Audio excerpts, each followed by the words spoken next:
మందారపల్లి అనే గ్రామంలో రాజయ్య, సుబ్బన్న అనే పేరుగల అన్నదమ్ములు ఎంతో ప్రేమానురాగాలతో కలిసిమెలిసి ఉండేవాళ్లు. అన్న రాజయ్య ఆవు పాలు పితికి ఊరిలో పోసేవాడు. సావిత్రక్క, నెల గడిచింది, ఇంకా పాల డబ్బులు ఇవ్వలేదు. 2 రోజుల్లో ఇస్తాను రాజయ్య, కొంచెం ఇబ్బందిగా ఉంది అని చెప్పగానే ఇంటికి వెళ్ళిపోయాడు. అన్నం తిని ఆవును అడవికి మేతకు తీసుకెళ్లేవాడు. ఇక తమ్ముడు సుబ్బన్న కూడా అన్నం తిని ఇంటి వద్దనే ఉంటూ కోళ్లను చూసుకునేవాడు. వాటికి గింజలు వేసి తాగడానికి నీళ్లు పెట్టేవాడు. ఏ జంతువు దాడి చేయకుండా చూసుకునేవాడు. ఎవరికైనా కోడి కావాలంటే అమ్మేవాడు. ఆ డబ్బులను కూడా అన్న రాజయ్యకు ఇచ్చేవాడు. తన దగ్గర ఏమీ పెట్టుకునేవాడు కాదు. రాజయ్య ఆ డబ్బులను పొదుపు చేసేవాడు. ఒక రోజున వాళ్లకు వరుసకు మామ అయ్యే దూరపు బంధువైన ధర్మయ్య వచ్చాడు. కలిసిమెలిసి ఉన్న ఆ అన్నదమ్ముల్ని చూసి తన 2 కూతుళ్లను వాళ్ళకిచ్చి పెళ్లి చెయ్యాలని అనుకుంటాడు. ఆ విషయమే వాళ్ళని అడుగుతాడు. వాళ్ళు ఒప్పుకుంటారు. మంచి రోజున రాజయ్యకు సుభద్రతో, సుబ్బన్నకు రంగవల్లితో పెళ్లి జరిపిస్తాడు. అన్నదమ్ములు తమ భార్యలతో సంతోషంగా కాపురం చేసుకుంటూ ఉంటారు. ఒకరోజున తన భర్త సంపాదించిన డబ్బును చూడగానే సుభద్రకు ఎక్కడలేని పొగరు, అహంకారం వచ్చేస్తాయి. తను యజమానులా ప్రవర్తిస్తూ రంగవల్లిని పని మనిషిలా చూసేది. ఎప్పుడు చూడు ఏదో ఒక పని చెబుతూ తను మాత్రం చెక్క కుర్చీలో కూర్చుని ఏదో ఒకటి తింటూ ఉండేది. కొన్నాళ్లకు తోడికోడళ్ల మధ్య ఏర్పడిన తగాదాలతో అన్నదమ్ములు కూడా మాటా అనుకునే వరకు వచ్చి ఊరి పెద్ద మనిషి దగ్గరికి వెళ్తారు. రాజయ్య పూర్తిగా తన భార్య సుభద్ర మాటకు కట్టుబడి ఉండేవాడు. సరేరా, కలిసి ఉండలేమని అనుకుంటున్నారు కాబట్టి ఆస్తి పంపకాలు చేసుకుని ఎవరికి నచ్చినట్టుగా వాళ్ళు ఉండండి. ఇంటిని 2 భాగాలు చేసుకుని మధ్యలో గోడ కట్టుకోండి అని చెప్పగానే అందుకు అన్నదమ్ములు ఒప్పుకుంటారు. పెద్దోడి భార్య సుభద్ర స్వార్థంగా ఆలోచన చేసి తన భర్త చెవిలో చెప్పింది. అప్పుడు, సరే పెద్దాయనా, ఇంటిని 2 భాగాలు చేసుకుని గోడ కట్టుకుంటాం. ఆవును మాత్రం తమ్ముడికి ఇచ్చేసి నాకు కోళ్లు ఇవ్వండి. నేను కోళ్లను పెంచుకుంటాను. వాటిని అమ్ముకుంటూ నా బతుకు నేను బతుకుతాను. నువ్వేమంటావు చిన్నోడా?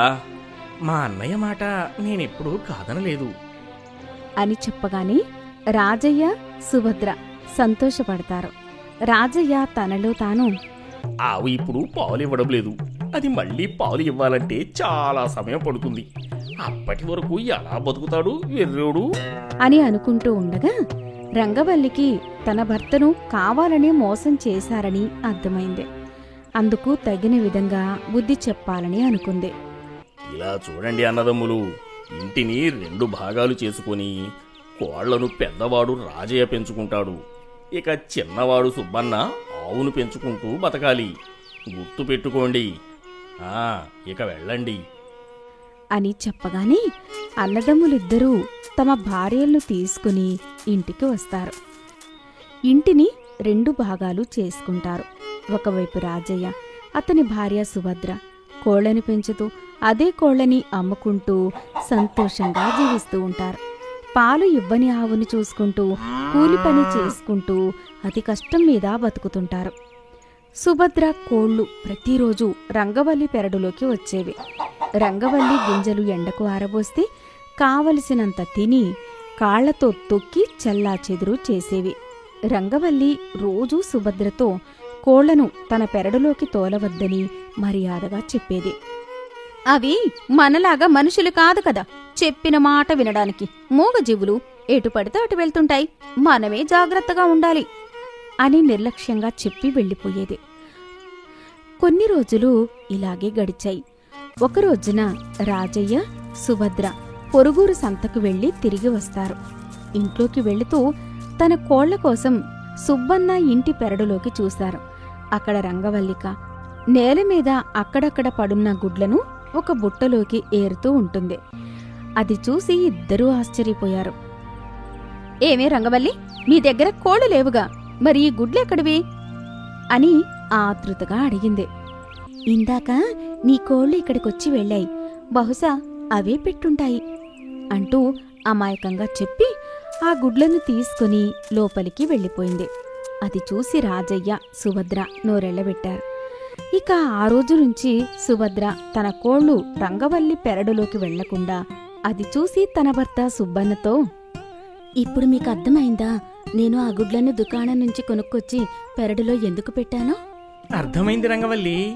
వాళ్ళ కోళ్ల బిడత తప్పించుకోవడానికి అలా ఉపాయం పన్నావు కదా అని చెప్పి తన భార్య తెలివిని అర్థం చేసుకుని మెచ్చుకున్నాడు సుబ్బన్న. కొన్నాళ్లకు సుబ్బన్న ఆవు చక్కని తెల్లని దూడకు జన్మనిచ్చి పాలు కూడా ఇచ్చేది. ఆ ఆవు చాలా మంచిది. ఏ సమయంలోనైనా పాలిచ్చేది మంచిగా. రాజయ్య దగ్గర ఉన్న కోడిపుంజు తెల్లవారకుండానే అది తన గంభీరమైన కూతతో ఊరి వాళ్లను నిద్రలేపేది.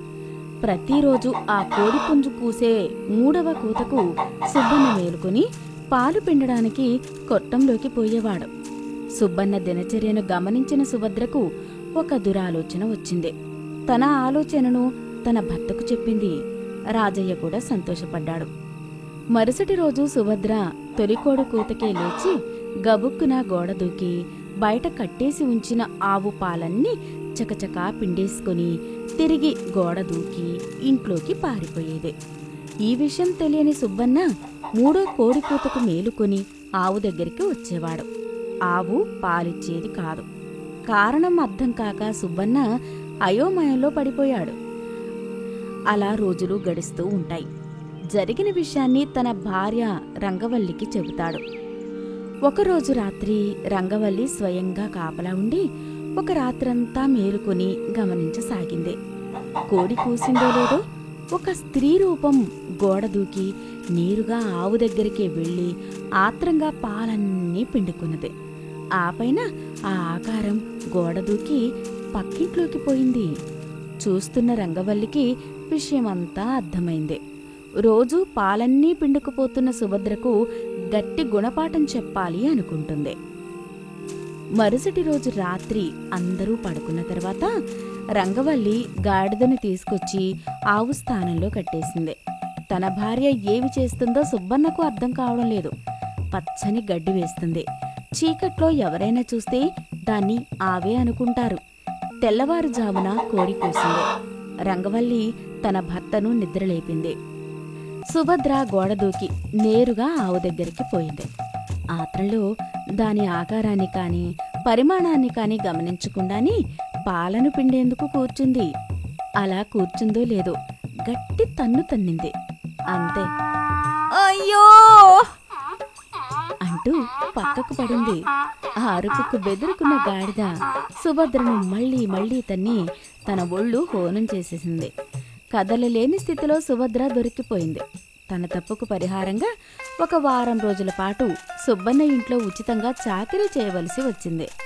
సుబ్బన్న తన భార్య తెలివిని మెచ్చుకోకుండా ఉండలేకపోయాడు. ఒక ఊళ్ళో ఉండే రాజయ్యకు తండ్రి సంపాదించిన ఆస్తి బాగానే ఉన్నప్పటికీ తన పీనాసితనంతో రంధ్రాలు పడిన చొక్కా వేసుకుని అతుకుల ధోతి కట్టుకునేవాడు. ఇక తన భార్య సుమిత్ర అతుకుల చీర కట్టుకునేలా, కొడుకు సుభాష్ రంధ్రాలు పడిన చొక్కా గోచి పెట్టుకునేలా చూసుకునేవాడు. వంట వండించేవాడు కాదు. ఒక రోజున, ఏవండి, నేను కొడుకు నెల రోజులుగా ఇంటికొక రోజున ఊరంతా తిరిగి ఆ మాట ఈ మాట చెప్తూ కడుపు నింపుకుంటూ బతుకుతున్నాం. మరి మీరెలా? ఇప్పుడు చూస్తావు కదా సుమిత్ర, నేను చెప్పడం ఎందుకు అని అంటుండగా ఒక బిచ్చగాడు అన్నం కూరలతో నిండిన కంచం పట్టుకుని ఆ ఇంటికొస్తాడు. బాబుగారు ఉన్నారా ఇంట్లో అనగానే ఇంట్లో నుండి రాజయ్య ఒక కంచం పట్టుకుని బయటకొస్తాడు. సుమిత్ర, సుభాష్ కూడా బయటకొస్తారు. బిచ్చగాడిని చూస్తారు. సుమిత్రకి సుభాష్కి అంతా అయోమయంగా ఉంటుంది. రాజయ్య కంచం ఇవ్వగానే బిచ్చగాడు తన కంచంలోని అన్నం రాజయ్య ఇచ్చిన కంచంలో వేస్తాడు. బాబుగారు, ఇది కాస్త దాచిపెట్టండి, నేను సాయంత్రం వచ్చి తింటాను. ఒకవేళ పాడైతే పాడేయండి బాబు అని చెప్పి వెళ్లిపోతాడు. ఆలస్యం చేయకుండా రాజయ్య ఆ కంచంలో వేసిన అన్నం గబగబా తింటాడు.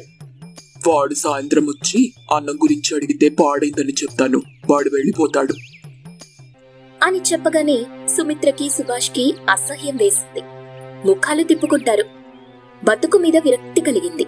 ఇంట్లో నుండి మూతలేని చెక్క పెట్టెను నెత్తిన పెట్టుకుని సుభాష్ని తీసుకుని ఇంట్లో నుండి వెళ్లిపోతుంది సుమిత్ర. పీనాసి రాజయ్య ఆపేందుకు ఏమాత్రం ప్రయత్నం చేయడు, పైగా సంతోషిస్తాడు. ఇంటి అరుగు మీద చెక్క కుర్చీలో కూర్చుని కళ్ళు మూసుకుని తన ఒళ్ళో పెట్టుకున్న రేడియోలో వస్తున్న మధురమైన పాత పాటలు వింటూ పులకరించిపోతున్న ధర్మయ్య దగ్గరికి అతని భార్య సావిత్రి వచ్చింది. పాడుతున్న రేడియోను ఆపేసింది. ధర్మయ్య కళ్ళు తెరిచి ఎదురుగా కనిపిస్తున్న భార్యని చూశాడు. ఏమైంది సావిత్రి, ఎందుకు రేడియోను ఆపేశావు? మీతో మన కూతురు గురించి మాట్లాడాలని ఆపేశాను. నాతో మాట్లాడడానికి ఏముంది సావిత్రి? చూడాలనిపిస్తే వెళ్ళి చూసిరా. పిండి వంటలు, బట్టలు, ఇంటికి కావలసిన వంట సామాన్లు ఏవైనా తీసుకెళ్లాలనిపిస్తే తీసుకెళ్ళు. మనమేం చేసినా మన కూతురు బాగుండాలని కదా అని చెప్తుండగా అతుకుల పాత చీర కట్టుకుని రంధ్రాలు పడిన చొక్కా గోచి పెట్టుకుని ఉన్న 6 ఏళ్ల కొడుకు సుభాష్ని పట్టుకుని మూతలేని పాత చెక్క పెట్టెని నెత్తిన పెట్టుకుని కూతురు సుమిత్ర రావటం చూసి ధర్మయ్య సావిత్రి ఆశ్చర్యపోయి ఒకరినొకరు చూసుకున్నారు. సుమిత్ర నెత్తిమీద చెక్క పెట్టెను అరుగుమీద పెట్టింది. సుమిత్ర, ఏంటే ఈ అవతారాలు? మన పినాసి అల్లుడి తాలూకు తీపి గుర్తులు సావిత్రి. అమ్మా, బాగా ఆకలిగా ఉంది, నాకు నా కొడుక్కి అన్నం పెట్టు. అవునమ్మమ్మా, బాగా ఆకలిగా ఉంది, అన్నం పెట్టు. ముందుగా అమ్మాయికి మనవడికి అన్నం పెట్టు. తిని కుదుట పడిన తర్వాత మాట్లాడుకుందాం. అలాగేనండి అని చెప్పి కూతుర్ని మనవన్ని తీసుకుని ఇంట్లోకి వెళ్తుంది. సుమిత్ర, సుభాష్ తినడానికి కూర్చుంటారు. సావిత్రి ఇద్దరికీ అన్నం పెడుతుంది. తల్లి కొడుకు ఇద్దరూ కరువు నుండి వచ్చినట్టుగా గబగబా అన్నం తింటుంటారు. అది చూసి సావిత్రి హవ్వా అన్నట్టుగా నోటి మీద చేయి వేసుకుంటుంది. వండిన వంట మొత్తం క్షణాల మీద తినేసి చివరకు చేతులు కూడా నాకేస్తారు. అమ్మమ్మ, అన్నం, కూర, ఆవకాయ పచ్చడి అన్ని బాగున్నాయి, కడుపు నిండా తిన్నాం అని చెప్పి వెళ్లిపోతాడు. కొంత సమయం తరువాత సావిత్రి, సుమిత్ర, సుభాష్ ముగ్గురు బయట అరుగు మీద కూర్చుంటారు. నాన్న, నీ పీనాసి అల్లుడికి బుద్ధొస్తేనే నేను కాపురానికి వెళ్తాను, లేదంటే ఇక్కడే నా కొడుకుని చూసుకుంటూ ఏదైనా పని చేసుకుంటూ ఉంటాను. అవును తాతయ్య, పీనాసి మా నాన్నను మార్చండి. నా వయసున్న వాళ్ళు లాగు అంగి వేసుకుంటున్నారు. మా పీనాసి నాన్న మాత్రం రంధ్రాలు పడిన చొక్కా గోచి పెట్టుకుని ఉండమంటున్నారు. ఏంటండి ఇది? మొదట్లో పొదుపు అనుకున్నాం, కానీ ఇప్పుడు మన అల్లుడికి పీనాసితనం పిచ్చి బాగా ముదిరిపోయినట్టుంది. అంతా ఇంత కాదు నాన్న, బెండకాయలాగా ముదిరిపోయింది. అల్లుడి పీనాసితనం గురించి నేను ఆలోచన చేస్తాను తల్లి. నువ్వు మనవడు విశ్రాంతి తీసుకోండి అని చెప్పి ఆలోచనలో పడ్డాడు.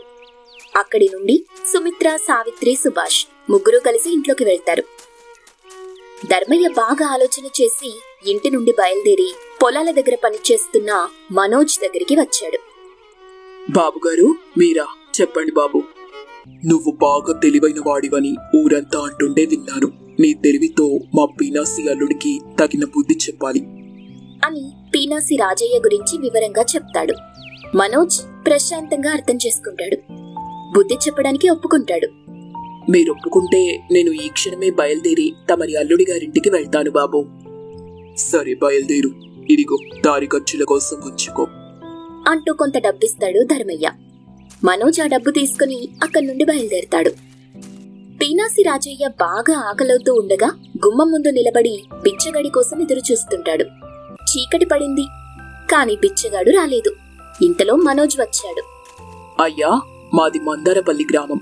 ఇప్పుడు వెళ్ళడానికి అనుకూలమైన సమయం కాదు. ఈ రాత్రికి మీరు చోటిస్తే ఉదయాన్నే వెళ్ళిపోతాను. ఇప్పుడు చేపల కూర తెచ్చాను, ఇద్దరం తిందాం అని చెప్పగానే పీనాసి రాజయ్యకు భలే సంతోషం వేసింది. ఇద్దరూ కలిసి కూర్చొని చేపల కూరతో అన్నం తింటుంటారు. రాజయ్య గొంతులో చేప ముల్లిరికింది. బాధపడుతూ ముల్లు ముల్లు అంటుండగా అర్థం చేసుకున్న మనోజ్ చేప ముల్లిరికిందా అంటూ అడుగుతాడు. రాజయ్య అవును అన్నట్టుగా తలుపుతాడు. మనోజ్ ఎలాంటి సాయం చేయకుండా అన్నం తినేస్తాడు.